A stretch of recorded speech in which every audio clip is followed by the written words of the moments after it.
now we are going to be joined by two new friends here, and this is Carlitos Velasquez and his wife Kendra, and they have an interesting program that they're going to tell us about. Some of you may want to catch the show the next time as well. This is LCC Radio, WLNZ 89.7 here in Lansing, Michigan. And remember that you can always catch the show later on YouTube. I'm a little slow. I just got last week's show up today, but eventually they do get onto the YouTube channel. But Badge and his wife do a program that is called Bikers for Books. And tell us a little bit about how you got started doing this and what Bikers for Books is all about. Bikers for Books is a group of bikers in the Michigan area that promote a few things, most notably reading and literacy. Our program got started 2 years ago. A friend of ours is an educator at one of the local schools. She was working on doing a book report, and she wanted her classroom full of kids to all have the same book, same title.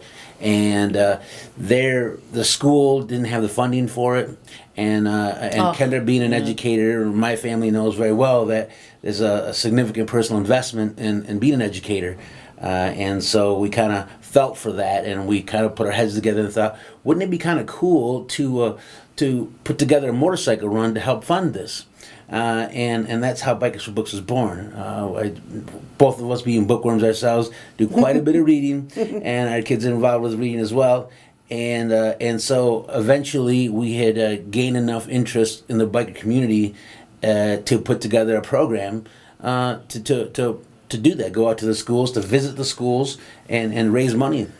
Well, tell me a little bit about your biker club. How many members, and did they get excited about this along with you, or? The unique thing about this Bikers Book program or project is that there's no set number. What it is that in the areas that we go to, we invite the bikers from that area. Oh, I see. To be a part of this. After all, when we go to these different schools, it's their kids that we're talking to.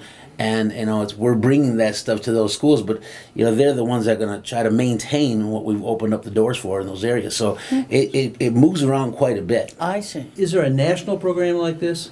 So this is started here in started right here in Michigan. Yes, it did. Cool. Started in our hometown in Olivet was our first assembly. Yes. And you've been doing it for how long? 2 years. 2 years, and Yep. you've hit how many schools so far? Close to 25. Wow, at that's last great. count. Yeah. One of the Saturdays I had was a few years ago. My friend Federico Martinez, who was teaching at a migrant youth program in the summers over in Muskegon, invited me to come over and work with him on a journalism project. We started an online newspaper with the kids called Latino Voice. And what they had been doing previously in the summers was that they did have a reading program in the summer, and they were all reading the same book, and it was an 18th century novel that was as dull as dust. And it had no relevance to these kids' lives whatsoever. Now, how do you work with the schools to make sure that kids are reading things? Young adult fiction has changed a lot. It's exciting now. It is. We split up what we talk about with children's literature because we can reach folks our age and older because we can pull back those books that we grew up with. Now, in terms of reaching the newer stuff, we're not going to lie, we use our kids. Our kids know, they're in the schools and what they like to read, what's going on right now. I have a daughter that's 15, and she does quite a bit of reading, tons of reading, and we keep a pulse, of what's going on through that. And her friends come over and talk about the books that they're reading, and so it keeps us interested. And when we go into these schools, it's not uncommon for these little kids to challenge the bikers that go there to read some of these books. And in order to keep a promise and to keep them interested, then we read them. We read them, absolutely. We read them, we come back and talk to them, and sometimes they're a bit surprised by that a great big tattooed biker would be reading this little kid's book. Judy Blume. Judy Blume, right? Yeah. A lot of Michigan chillers.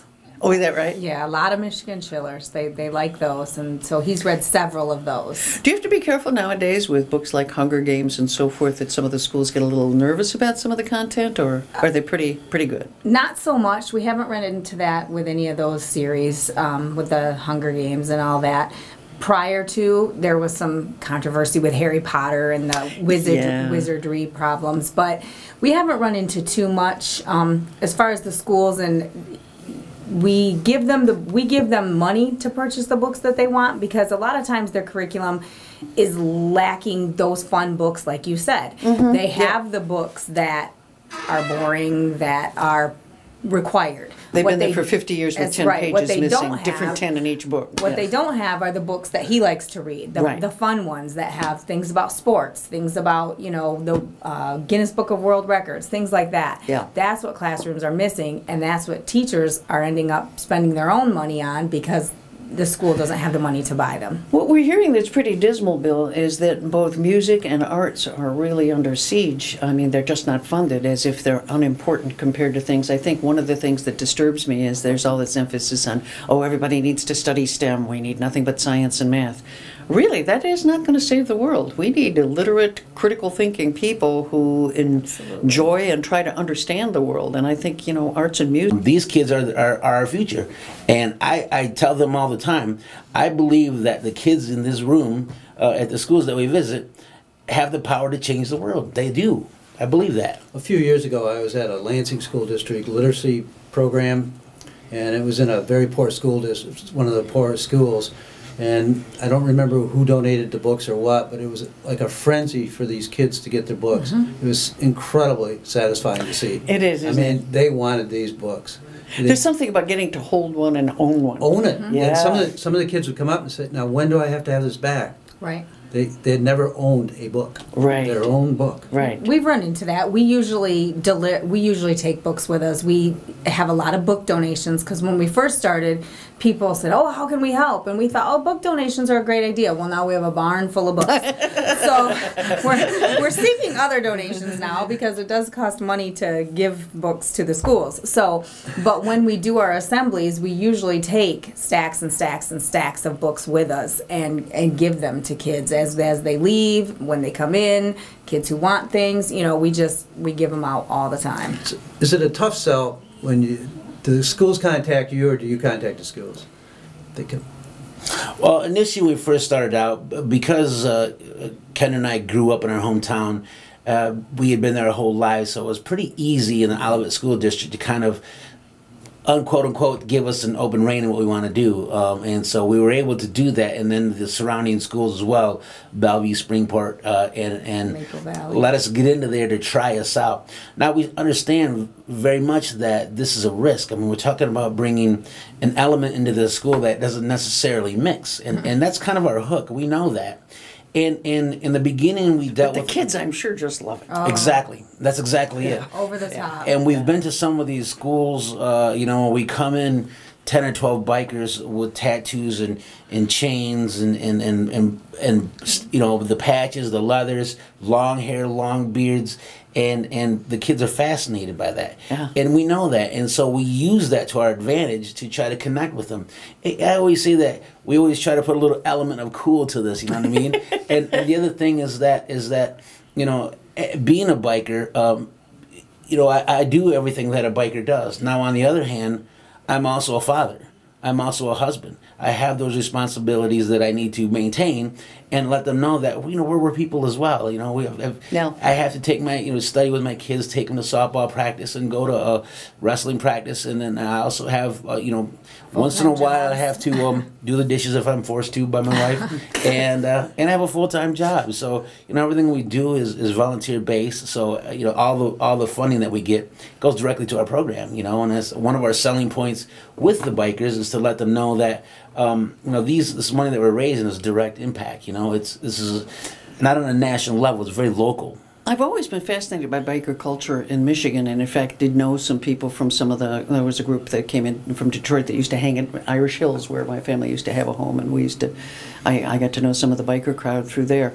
It's always been a complicated history because it seems to me there aren't very many months in Michigan you really want to be out on a bike. Right. I hate to say it. Aren't you in the wrong state? I mean, yeah. What do you get? July? Late July. Late July. I think Michigan has the second most bikes in the nation after California, and that's like a country, so Right. Wow. Yeah, there's a lot of bikes. There are a lot of bikes. It amazes me because, boy, I'll tell you, Kendra and I were shoering out in front, waiting for the, Oh, yeah. you know, it's a holiday, so we have to wait for them to unlock the doors, and boy, I'll tell you, I can't imagine being out on a motorcycle in this kind of weather. When do you get back on the road? Is the snow and Typically, salt are yeah, gone. as soon as the snow's gone. I mean, you know, so there's a wide variety of riders. Most of the bikers that I hang around, as long as the salt's off the road, we're going to ride. I mean, there's been days I've ridden on New Year's Eve. How do you feel about all the guys that hit 45 and have to have a Harley? There's a whole group of those guys out there that I don't think have your same ethos. Oh, right. Well, I got to tell you, I'm not far from that myself. But I tell you, I couple of things in speaking about that in particular is being a biker in my viewpoint, we have a cultural responsibility to do charity work. We're gonna ride motorcycles anyways, and we put thousands of dollars into these motorcycles. We put chrome on there, and in the group that I speak with or that I hang around with, can we afford to not put chrome pipes on for a few months to give a couple bucks for kids to read? Yeah. And they're pretty quick to do that. There's a few things that bikers that will just drop everything they've got to deal with, and typically it's the military and kids. Those are the two things that we don't monkey with a whole lot. Both of you seem to be quite hooked on books. When and how did you become avid readers yourselves? My mother is in her 70s, and she's never stopped with education, never stopped reading. And when I personally grew up, I grew up without much money. We lived for a long time without electricity, and so in Michigan here. Yeah, out in Charlotte, and for my parents taught us in order for us to escape that situation in our minds was to read and use our imagination to put us in a different place, and just for a moment we were able to escape the situation that we were in. So that kind of got me started with reading, and then as I got to a passion for motorcycles, I began to read everything that was in print about two wheels. And that's what started the flame with me. Now, I ended up marrying an English major who reads everything under the sun anyways. How did you get hooked? I started young. I read everything when I was little, and then, like he said, I went to college, and I have an English degree with an elementary teaching certificate, so I read every genre, I love kids' books. You want to say something? Carlitos, what do you read? What do you read? Come in here and talk loud. What do you like to read? I only read like fiction, nonfiction. I like to read like Magic Treehouse, some stuff like that. Wow, that fits really well. Yeah, that's great. You know what? I've got a book for you. By this gentleman here, who's an author, Jim Hines. I happen to bring a book. All right. And why don't you sign it to him? Sure. Yeah. You take it home with you. You're going to enjoy this book, I think. Good deal. Jim Hines is joining us. Of course, the parents will have to see if it's appropriate, but I think it is. He writes fantasy. Awesome. I always say that, one of the nice things I think that parents worry too much about is the book too old, because if it's too old for the child, they won't read it. Right. It's pretty self-selection. It really is in a lot of ways. Yeah. We teach a section on banned books, and I think a lot of school districts baffle me with all their concerns about it. That's the quickest way to get it. That's a whole other hour show, isn't it? I'll bet it is, isn't it? Yeah. It's the quickest way to get somebody to read a book. I know. True. I know. Although my dad once said the two kinds of books I couldn't bring home were poetry and anything by Erskine Caldwell. Oh. And I have still not read Erskine Caldwell. I tried one book and thought it wasn't very good. So if he was trying reverse psychology, it didn't work. Jim, what do you think of this conversation we're having? As an author. Well, as an author and as somebody who is entering his 40s, I'm thinking I need to go out and buy a Harley. I'll tell you, I'm not going to mention the names here because I know they listen to the show. A good friend of mine, when he turned 50, he bought a Harley, and his wife said, "Better than a blonde." Right. And I think it's the same impulse. I think it pretty much is. Yes. Yeah. So what color Harley would you get? I haven't thought that far ahead. Haven't thought that far ahead. Have you ever been a motorcycle rider? I haven't, so I would probably make a complete fool of myself the first time I took it out. We've all been there. Everybody on two wheels been in that same situation, so... I used to have a Captain Billy jacket with the fringe and a Captain America helmet and a little Harley Honda Dream, right? That's about as pathetic a little bike as you could get. It's the kind of thing you wouldn't get caught dead on, But what do you ride? I've got two motorcycles. My first motorcycle is a 1978 Harley Davidson lowrider. Wow. It's an antique bike at this point, and it's primarily a kickstart bike. And then just this spring, my wife surprised me with a new Harley Davidson Road King. So it's got a much larger seat, much more horsepower. That was for me. And a windshield. So it's kind of a subtle hint that I'm approaching these mid-40s that we're speaking about. So This is LCC Radio, WLNZ 89.7 here in Lansing, Michigan. We're talking with author Jim Hines and Bikers for Books couple, Badge Velasquez and his wife Kendra, and their son Carlitos. Carlitos, how old are you? What grade are you in? I'm in third grade, and I'm only 9 years old. Cool, cool. Well, this is great. This is just wonderful. And I'm hoping that Bikers for Books continues to expand and get into more. What schools have you been into in this area right here in Lansing? Have you been in the Lansing School District yet? yep, we've been to Windermere Academy. We've been to Willow Elementary, Alley Elementary in Holt. and there was that charter school that I can't remember. I wondered about that. Do you do work in charter schools as well? There was Okay. another one right around the corner from Willow that I can't remember the name. The Great Lakes Leadership Academy. Yeah. Oh, good. It was in the old Michigan School for the Blind. Ah, Right. okay. Yep. So, Oh, that's wonderful. You know, one of the things and about Grand Ledge. Bikers for Books program is that once we first started going with a half a dozen guys that I hang around with, and predominantly men, and some of the things that we learned very quickly was that there's a lot of these little girls looking up, and they're looking for this connection. And so we learned very quickly that we needed to start rounding out some of the lady riders to get in here with us. Cool. And so I will tell you that it's been rewarding for all of us that are involved with this.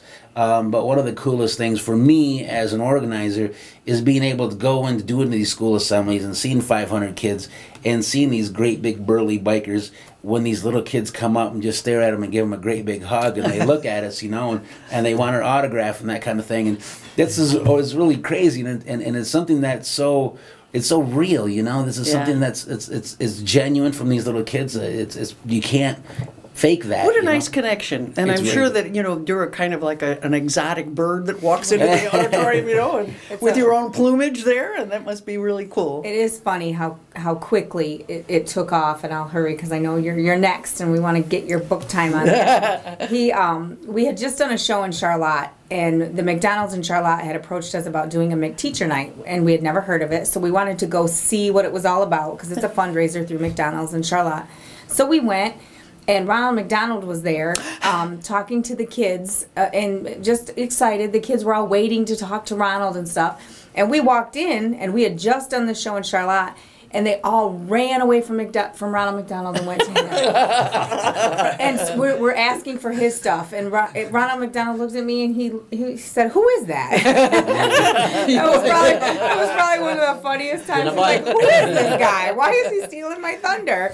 So Not it was only kind that, of- the only danger is all those kids are going to want those tats. Yeah. That's the only problem you're going to run into with What's the the parents. danger with that? Yeah. Yeah, right. The parents. Okay. Knowing that, we put together the little temporary tattoos with our Bikers and Books logo on them. Oh, So that's typically so when we go to cool. a school, we ask the teachers or the great. educators or some of the staff to try to pick us out one of the little boys and little girls who are not so popular, and we bring them up with us, and we put little sunglasses on them, little bandana on them, give them a little tattoo, have them present them, that's and they great. can do a little peacocking for the day, Yeah. So if we could help them out, why wouldn't you? Where were you guys 30 years ago when I was that Right? That's true, too. In reality, if you pick the kid that's likely to be the one getting bullied, what a way to give that kid some special status. Yeah. You got it. They What a got cool enjoyed it. program. Yeah. How do people find out about you?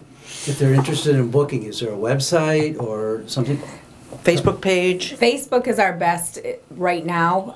We can Facebook all the time. He's on Facebook every day. It's hard, so we both work full-time jobs Yeah. as well. But our Facebook page is very, very active. It's the best way is to get us on there. But we also have an email, which is bikersforbooks@gmail.com. And everything is free. We charge nothing. So we come in, whenever they ask us to, we try to accommodate that. We'll put up information on Lansing Online News as well. That'll Okay. really It's help. pretty easy. If you ask bikers, do you want to go riding?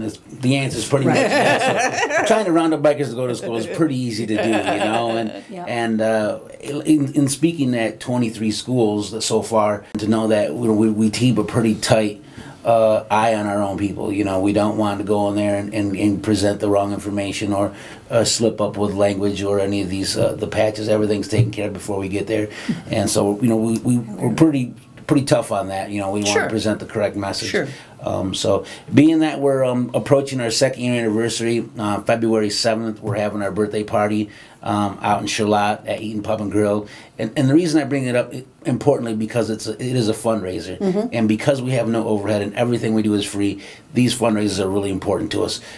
So this is open to the public. It's at the Eaton Pub and Grill, and folks are more than welcome to come out and join us, have some fun, talk about books.